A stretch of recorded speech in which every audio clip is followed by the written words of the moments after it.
सिद्धक्रिया बाबाजी नमः।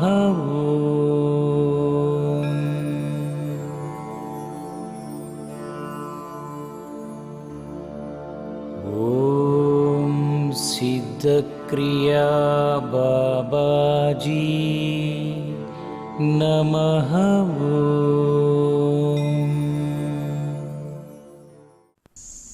సాధనలో అడ్డంకులు. Welcome to Himalaya Siddhakriya yoga.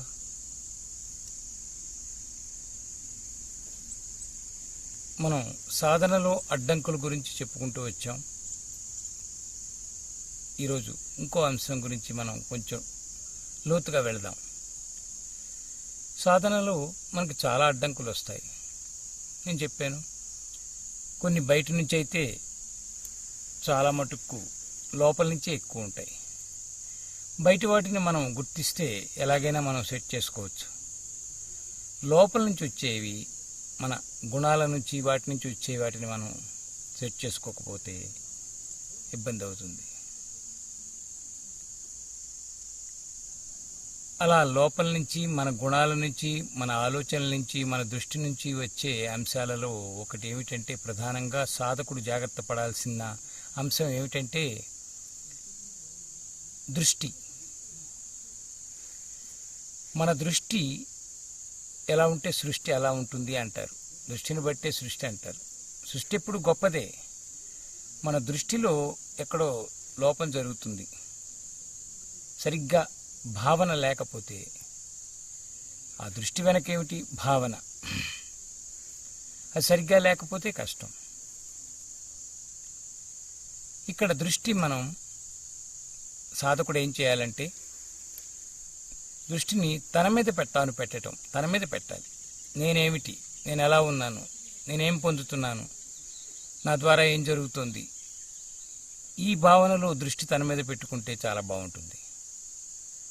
అలా కాకుండా దృష్టిని ఇంకొకరి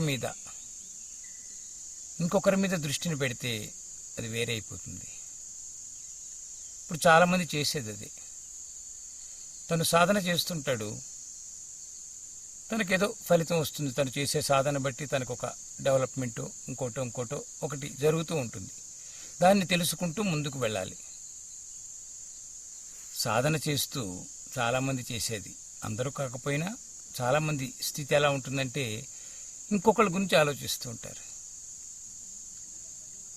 నేను ఇలా చేస్తున్నాను, నేను ఈ సాధనలో ఉన్నాను, నేను క్రియాయోగిని, నేను ధ్యానం చేస్తున్నాను, నేను చాలా నిష్టగా పూజ చేస్తాను, నాలాగెవరూ చేయరు. నేను అప్పుడు ఆ రోజు కూడా చెప్పాను, నేను అహంకారం ప్రవేశిస్తుంది అని. సో మనం చేసే కొలది మన స్థితి ఏమైపోతుంది. మొదట్లో చాలా చక్కగా ఉంటాం.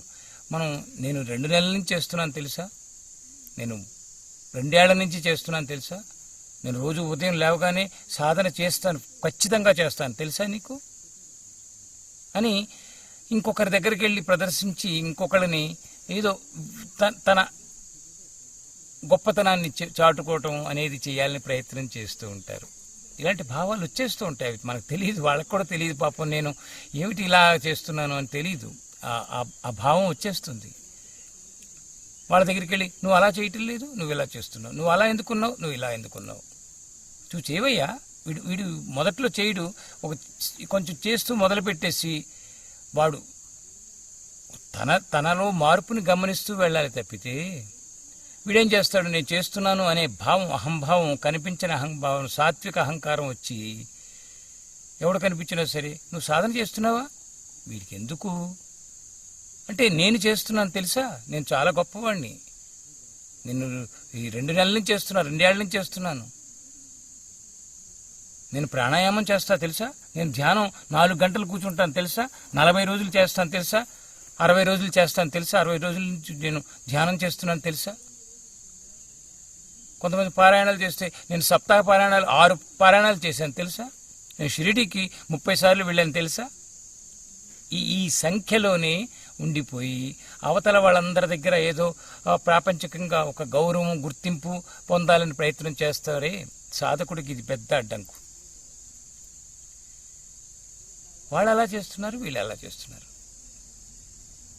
రోడ్డు మీద వెళ్తూ ఉంటాడా, ఎక్కడికి వెళ్ళినా, ఆఫీసులో ఉన్న, హోటల్లో ఉన్న, బస్సులో ప్రయాణం చేస్తున్నా పక్క వాళ్ళని కెలికి మరి మీరు ఎక్కడి నుంచి అండి, ఏంటండి అని మొదలుపెట్టి మీరు సాధన చేస్తారా, మీకు గురువు ఉన్నారా, నాకు గురువు ఉన్నారు, నేను ఖచ్చితంగానండి, నేను రోజుకి 3 గంటలు సాధన చేస్తాను, క్రియాయోగ సాధన. కొంతమంది పరిస్థితి అలా ఉంటుంది.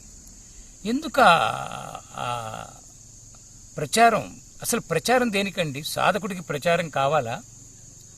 మనం ఒకసారి పరిశీలిద్దాం. ఇంకొకరికి చెప్పుకోవడానికి, ఇంకొకళ్ళు మెప్పు పొందడానికి, ఇంకొకళ్ళని ఎవరు నిన్ను మెచ్చుకోవాలి? భగవంతుడు మెచ్చుకోవాలి. నీ ఆత్మ స్థాయిలో నీకు మెప్పు రావాలి, గుర్తింపు రావాలి, నీ ఎరుక స్థాయిలో గుర్తింపు రావాలి. ఎవరు మెచ్చుకోవాలి? మెచ్చుకుంటే నీ గురువు ఒక్కడే ప్రపంచంలో మెచ్చుకునే వ్యక్తి. మెచ్చుకోవటం అనేది సత్యంగా ఉంటుంది, అక్కడ సత్యంగా ఉంటుంది. ఎవరు? గురువు. ఆయన మెచ్చుకున్నా సత్యమే, ఆయన మనల్ని తిట్టినా ఒక మార్పు కోసమే. గుర్తించాలి మనం, ఎంత జాగ్రత్త పడాలండి. సాధకుడు చాలా జాగ్రత్తగా ఉండాలి. ఎలాగైతే ఒక విత్తనం వేసినప్పుడు ఏం పర్వాలేదు, విత్తనం నాటారు మీరు భూమిలో, జాగ్రత్తగా వినండి. విత్తనం నాటామనుకోండి, విత్తనం నాటినప్పుడు నీళ్లు పోస్తాం, కాస్త మట్టి వేసి కప్పేసి నీళ్లు పోసేసి మనం వెళ్ళిపోతాం. కొన్ని రోజులకి చిన్న మొలక వస్తుంది, చిన్న మొలక, పర్వాలేదు. ఇంకొంచెం పెద్దదైంది, పెద్దదవుతుంది. కొంచెం ఇలాగా ఈ స్థాయికి వచ్చేటప్పటికల్లా మనం చిన్న కంచె పెట్టాలి. దానికి ఒక ఫెన్సింగ్ కావాలి. మేకలు, ఏమైనా జంతువులు వచ్చి తినేస్తాయి, ఏదైనా జరుగుతుంది. ఎందుకని పైకి వచ్చింది, కనిపిస్తోంది. మేకలకేంటి, పచ్చగా ఉన్నవన్నీ తినటం, జంతువులకి, మేకలు కానీ, ఇంకోటి కానీ, పశువులు కానీ. కాబట్టి దానికి కంచె పెట్టాలి, దానికి కొంచెం ఏదో కాపలా పెట్టాలి, దానికి రక్షణ కల్పించాలి.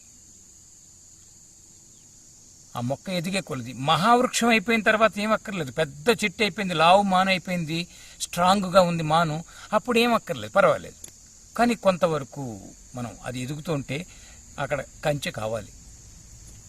అలాగే సాధకుడు కూడా బయట పడకుండా, ఇంకొకరి దృష్టిలో పడకుండా, ఇంకొకరికి ప్రచారం చేసుకుని వెళుతూ ఉండకుండా, గుప్తంగా ఏమీ చేయనట్టు, అక్కడ మొక్క లేనట్టు అనమాట. అక్కడ ఫెన్సింగ్ కవర్ ఏంటి, ఇక్కడ ఏమీ లేదు, ఇటు రాకు, ఈ పక్కకు రాకు అని జంతువులకి మనం చెప్పడం ఇండైరెక్ట్గా. అలాగే తను కూడా తనని తాను రక్షించుకోవాలి. ఒక కంచె ఏది, గుప్తంగా ఉండటం కావాలి. ఏదైనా సరే ఆధ్యాత్మిక మార్గంలో గుప్తం ఉండాలండి. ప్రపంచపరంగా, ప్రాపంచికంగా మనం గుప్తంలో ఉండాలి. భగవంతుడికి అన్నీ తెలుస్తాయండి. భగవంతుడికి, మీ గురువుకి, మీ సద్గురువుకి మీ స్థితి తెలిసిపోతుంది. మీరు ఒక పావుగంట వెళ్ళి ఆయన ముందు కూర్చోండి, గురువు దగ్గరికి వెళ్ళి, లివింగ్ గురువు ఉంటే తెలిసిపోతుంది, కనిపెట్టేస్తాడు. వీడి చూపులో మారిందే, వీడి మాట తీరు మారిందే, వీడి బాడీలో మార్పు వచ్చింది, వీడి ప్రాణాయామం ఏదో చేస్తున్నాడు, కొంచెం వ్యాయామం చేస్తున్నాడు, ఫిజికల్ ఏదో ఫిట్నెస్ ట్రై చేస్తున్నాడు, తెలిసిపోతుంది. ఆధ్యాత్మికంగా వచ్చే వాటిని మనం దాచుకోలేము కదా, చెప్పండి. దాచుకోగలమా ఆధ్యాత్మిక శక్తిని? మీరు డబ్బును దాచుకోవచ్చు, ఇంకొకటి దాచుకోవచ్చు. ఆధ్యాత్మిక శక్తి, ఆధ్యాత్మికంగా, శారీరకంగా, మానసికంగా వచ్చే మార్పులని మనం దాచలేము. వాటంతటిగా అవి తెలుస్తాయి. అలా వెళ్ళాలి ప్రపంచంలోకి. అంతేకాని వెళ్ళి చప్పట్లు కొట్టించుకోవటం, మెప్పుకోవడం, మనం 6 ఏళ్ల నుంచి సాధన చేస్తున్న గొప్ప సాధకుడు అని బిరుదులు, సన్మానాలు, శాలువాలు కప్పించుకోవటం, ఇవన్నీ చేస్తుంటే సాధకుడు స్థితి కాదది. ఓకే, ప్రచారం కోసం కొన్ని క్రియలు చేస్తాం, అందరి గుర్తింపు కోసం, అలా అయితే పర్వాలేదు. కానీ సాధకుడిని ఆత్మోద్ధరణకి ట్రై చేస్తున్నాను, నన్ను నేను ఉద్ధరించుకోవడానికి ట్రై చేస్తున్నాను అనే వ్యక్తి దృష్టి తన మీద పెట్టాలి, తన లోపల ఉండాలి, తానుగా ఉండాలి. ఇతరులు ఎలా ఉన్నారు, వాళ్ళు ఆ బట్టలు వేసుకున్నారు, వీళ్ళు ఈ బట్టలు వేసుకున్నారు. నేను చాలా పెద్ద లావు మాల వేసుకుంటాను తెలుసా, పెద్ద రుద్రాక్ష మాల కొనుక్కొచ్చాను నేను. ఇది తెలుసా నీకు? ఇది హరిద్వార్లో తెచ్చాను, నేపాల్లో కొన్నాను. ఎవరికి చెప్తావు? ఎందుకు? అసలు చూపించాల్సిన పని లేదు. గురు మార్గంలో ఉన్నాం కనుక మేము ఒక మా స్థితిని మేము చేసుకుంటూ ఉండాలి కనుక ఒక డ్రెస్ కోడ్ మాకు గురువులు ఇచ్చారు, ఒక మాల ఉంటుంది, గురువుల ద్వారా మాల వేసుకోవటం వల్ల ఇతరులకు ఒక భావన వస్తుంది. కాబట్టి ఇవి మాకు తప్పదు.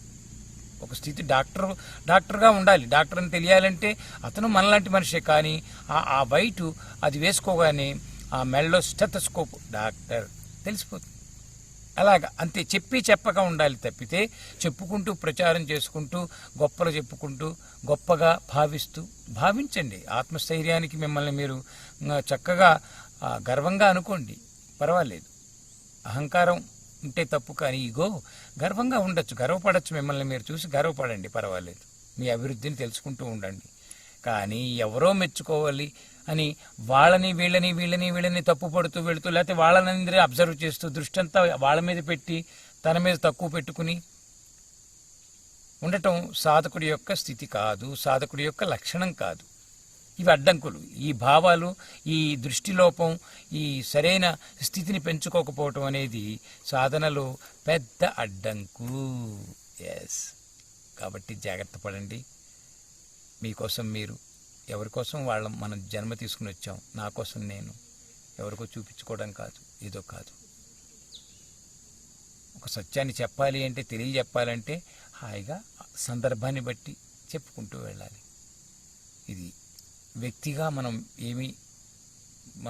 సాధించలేము, వ్యక్తిత్వం ద్వారా సాధించగలం. కాబట్టి వ్యక్తిగా 10 మందిలోకి వెళ్ళటం అనేది అది పాత్ర ఉంటే తప్పదు, కానీ లేకపోతే ఎంత గుప్తంగా ఉంటే అంత మంచిది. అందుకనే మేము హిమాలయాల్లో ఇలా వచ్చి దూరంగా హాయిగా కూర్చుని ఉదయం సాయంత్రం ఇలా సాధనతోటి ప్రతి వృక్షంతో మాట్లాడుకుంటూ, ఇవన్నీ గుప్తమైన సాధనలు. ఎవరి కోసం ఎవరు తెలియదు, ఇక్కడ ఎవరు తెలియదు, హాయిగా చేసుకుంటూ వెళ్ళిపోతున్నాం. హిమాలయ యోగిని, పరమహంసని, మరొకటి ఇవన్నీ ఏదో చెప్పాలి కాబట్టి మన వాళ్ళందరూ అంటున్నారు, వాళ్ళు భావిస్తున్నారు, ఓహో అనుకోవాలి కాబట్టి చెప్తున్నాం. లేకపోతే నేను మనిషిని, నేను సాధకుణ్ణి, సాధువుని, నేనే. ఇంకొకరి గుర్తింపు కోసం మనం వెళ్ళేది కాదు. నన్ను నేను గుర్తించాలి, అంతే. ఆ లక్ష్యం పెట్టుకోవాలి సాధకుడు. Thank you. నాకు తెలుసున్నది మీతో పంచుకున్నాను. Happy. I love you so much.